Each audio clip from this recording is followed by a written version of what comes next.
कालीगंज उपचुनाव में तृणमूल के जीत के जश्न में एक 9 वर्षीय बच्चे की जान चली गई और इसके विरोध में आसनसोल के कुल्टी ब्लॉक कांग्रेस ने नियामतपुर चौराहे के सामने सड़क पर सभा की और सड़क जाम का विरोध जताया। कुछ देर तक सड़क जाम रहने के बाद सड़क जाम हटा लिया गया। कुल्टी ब्लॉक कांग्रेस नेतृत्व और समर्थक मौजूद रहे। कुल्टी ब्लॉक कांग्रेस अध्यक्ष सुकांत दास ने कहा कि जीत के जश्न में नाम पर बम फेंके गए। छोटे बच्चे की मौत का जिम्मेदार कौन है?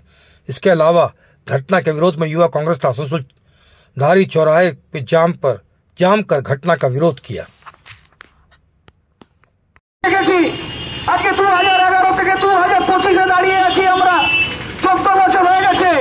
শুধুই কি আমরা এই ভিক্ষার রাজনীতি করে একটা দলকে দিনের পর দিন বছরের পর বছর যারা চুরি এমনি সরকার আমরা চেয়েছিলাম। কংগ্রেস কখনো এমনি সরকার চায়নি।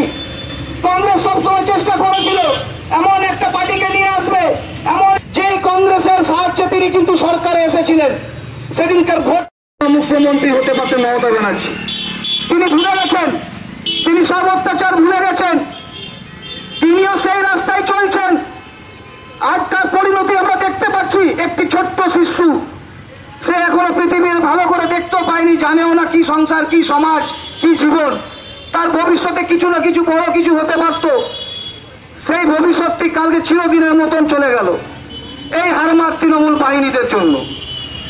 আমরা গোটা পশ্চিম বাংলা জুড়ে মাননীয় শুভঙ্কর সরকারের নির্দেশ অনুসারে নিয়ামতপুরে, কুলটি নিয়ামতপুরে আমরা আজকে এই আন্দোলন চালাচ্ছি। আমরা